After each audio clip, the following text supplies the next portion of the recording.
ఓం నారాయణ ఆది నారాయణ. ఓం శ్రీ భగవాన్ వెంకయ్య స్వామినే నమః. అర్ధరాత్రి 2 గంటల సమయంలో వర్షంలో తడిసిన వ్యక్తి అమ్మా సీతమ్మ తల్లి ఆకలేస్తుందమ్మా అని పిలవగానే ఎంతో ఆప్యాయంగా వంట చేసి అన్నం పెట్టి దుప్పటి వస్త్రాలు ఇవ్వగలిగిన ఔదార్యవతి శ్రీమతి డొక్కా సీతమ్మ తల్లి గారు. ఆ మహనీయురాలు వర్ధంతి ఏప్రిల్ 28. ఆ సందర్భంగా ఆమె దివ్య స్మరణ. శ్రీమతి డొక్కా సీతమ్మ గారు తూర్పుగోదావరి జిల్లా రామచంద్రాపురం మండపేట గ్రామంలో 1841లో అక్టోబర్ 2వ వారంలో జన్మించారు. ఈమె తండ్రి గారి పేరు అనుపిండి భవానీ శంకరం, తల్లి గారి పేరు నరసమ్మ గారు. సీతమ్మ గారు తండ్రి గారు శంకరమ్మ గారిని బువ్వన్న అని ఆ ఊర్లో వాళ్ళంతా పిలిచేవారు. ఎందుకంటే బువ్వన్న అంటే అతను అందరికీ భోజనం పెడుతూ ఉండేవారు. అందుకని బువ్వ అంటే అన్నం కదా, అందుకని బువ్వన్న అని పిలుస్తూ ఉండేవారు. అటువంటి తండ్రికి ఈమె కూతురుగా జన్మించారు. ఏమాత్రం విద్యావాసం లేని సాధారణ గృహిణి ఈమె. అన్నార్తుల ఆకలిని తీర్చిన మహా ఇల్లాలు. ఆ రోజుల్లో స్త్రీలు విద్య నేర్చుకునే సౌకర్యాలు లేవు కదా. బాల్యంలోనే సీతమ్మ గారు తల్లిదండ్రులు కథలు, పాటలు, పద్యాలు అన్నీ నేర్పారు. ఈమె బాల్యంలోనే ఆమె తల్లి నరసమ్మ గారు మరణించారు. దానితో ఇల్లు చక్కదిద్దే బాధ్యత ఈమె మీద పడింది. కానీ ఆమె అది బరువుగా తీసుకోకుండా పవిత్రమైన బాధ్యతగా ఆమె స్వీకరించారు. అతి చిన్న వయసులోనే, అంటే పెద్ద బాల శిక్ష కూడా పూర్తి చేయలేని వయసులోనే ఈమెకు వివాహం చేసుకోవలసి వచ్చింది.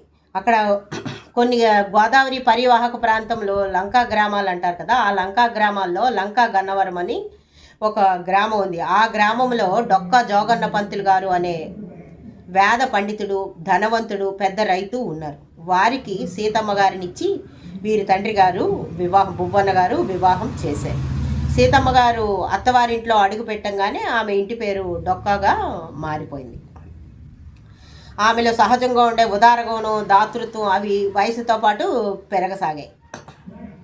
ఈ జోగన్న సీతమ్మ గారి దాంపత్యం అన్యోన్యమైనది అనమాట. ఆ పుణ్య దంపతులు చూసి చుట్టుప్రక్కల గ్రామాల అంతా గొప్పగా చెప్పుకుంటేవారు. అంటే వాళ్ళు చూసే వాళ్ళకి ఒక మోడల్ కపుల్గా అనిపించేవారు అనమాట. ఆప్యాయత ఆదరణలకు వారి నిలయం వారి ఇల్లు.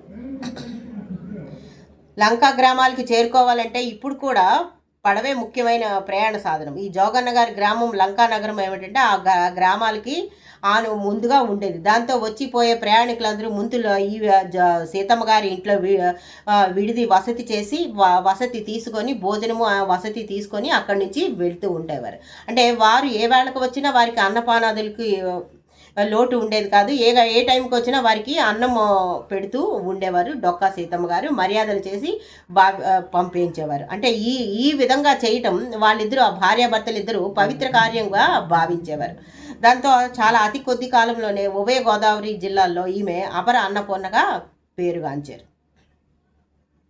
ఈ లంకా గ్రామాలకి తరచుగా వరద వల్ల అక్కడ ఉన్న వాళ్ళు ప్రజలంతా నిర్వాసితులు అవుతూ ఉండేవారు. వాళ్ళందరికీ ఆమె వసతి, భోజన సౌకర్యాలన్నీ ఏర్పాటు చేస్తూ ఉండేవారు. అన్నదానమే మానవతకి మరో అర్థం అని ఈమె అర్థాన్ని తెలియజెప్పారు డొక్కా సీతమ్మ గారు. ఈమె కీర్తి ఎంతవరకు అంటే ఆంధ్రదేశం దాటి భారతదేశం దాటి ఇంగ్లాండ్ వరకు వ్యాపించింది. అంటే అలా వ్యాపించింది అంటే ఆమె చూపించే మాతృప్రేమ ఎంతటిదో మనం అర్థం చేసుకోవచ్చు. అలా జీవిత కాలం అంతా ఆమె మాతృప్రేమని చూపించారు. ఎవరు వచ్చినా ఏ టైంకి వచ్చినా లేదనకుండా అన్నం పెట్టేవారు. ఒకసారి ఆమె జీవిత కాలంలో ఒక్కసారి ఆవిడ పుణ్యక్షేత్రంకి వెళ్ళారు. అది అంతర్వేది. వెళ్దామని బయలుదేరారు. పల్లకిలో ఈమె కూర్చున్నారు. గోదావరి ఒడ్డున ఈ పల్లకి మోసిన బోయిలు సేద తీరుతున్నారు.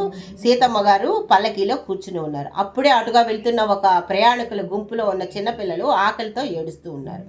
వాళ్ళు ఆ పిల్లల్ని ఓదార్చారు. ఇంకొక అరగంటలో మనం డొక్కా సీతమ్మ గారి ఇంటికి వెళ్తాము, అక్కడ మనకు భోజనం దొరుకుతుంది, మీరు ఏడవకండి అని పిల్లల్ని ఓదారుస్తున్నారు. ఆ మాటలు పల్లకీలో కూర్చున్న సీతమ్మ గారు చెవిలో పడ్డాయి. వెంటనే సీతమ్మ గారు పల్లకి నుంచి బయటకు వచ్చి బోయిల్ని వెనక్కి తీసుకువెళ్ళమని చెప్పారు.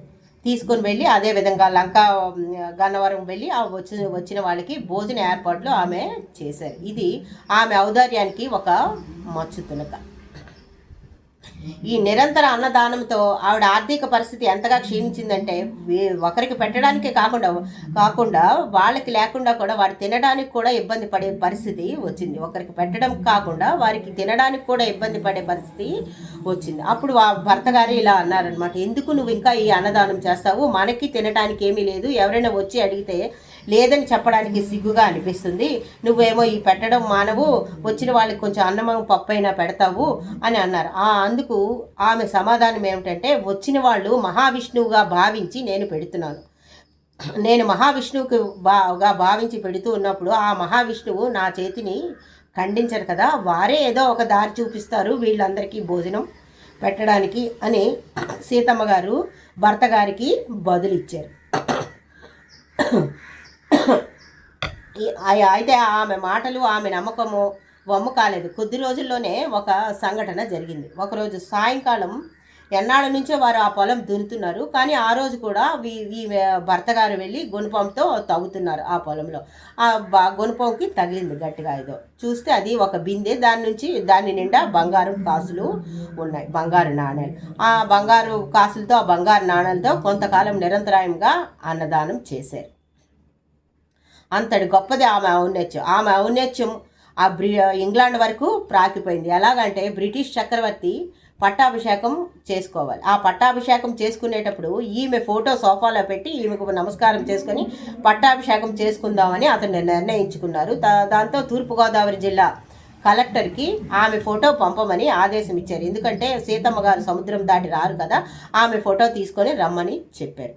అప్పుడు ఈ కలెక్టర్ బ్రిటిష్ చక్రవర్తి ఆదేశాల మేరకు ఈ కలెక్టర్ ఏమో ఫోటోగ్రాఫర్ని తీసుకొని డొక్కా సీతమ్మ గారి ఇంటికి వెళ్ళాడు. వెళితే అప్పుడు ఆమె ఇలా అన్నారు, నేనే సన్మానాల కోసం, ఫోటోల కోసం, నమస్కారాల కోసం అన్నదానం చేయలేదు, విష్ణుమూర్తికి అన్నం పెడుతున్నానని పెట్టాను, దీనికి ఫోటోలు పట్టాభిషేకాలు ఎందుకు అని అన్నారు ఆవిడ. ఇప్పుడు అతని ఆ కలెక్టర్ ఇలాగ అన్నారనమాట, అమ్మ నేను బ్రిటిష్ ప్రభుత్వం ఆదేశాల మీద నేను ఫోటో తీయడానికి వచ్చాను, మీరు ఈ ఫోటో తీసుకోకపోతే నా ఉద్యోగం పోతుంది అని అన్నారు కలెక్టర్. అంటే అయితే నీ ఉద్యోగం పోతుందంటే నేను ఫోటో తీయించుకుంటాను, నువ్వు అన్నం తిని వెళ్ళు అని చెప్పారు ఆమె. అదేవిధంగా ఫోటో తీసుకున్నారు. ఆ ఫోటో బ్రిటిష్ చక్రవర్తి అతని పట్టాభిషేకం జరుగుతున్న టైంలో ఎదురుగా సోఫా పెట్టి, సోఫాలో ఆమె ఫోటో పెట్టి పట్టాభిషేకం చేసుకున్నారు. ఆమెకు నమస్కారం చేసుకొని పట్టాభిషేకం చేసుకున్నారు.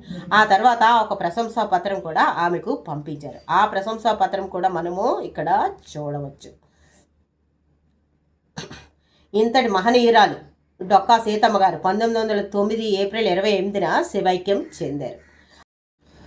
ఆమె వర్ధంతి సందర్భంగా ఆమె జీవిత చరిత్ర గురించి నేటి తరానికి తెలియజేయటం, ఆమె నిస్వార్థ సేవలను తెలియజేయటం ఆమెకు మనము అర్పిస్తున్న గణ నివాళి. ఓం నారాయణ ఆది నారాయణ.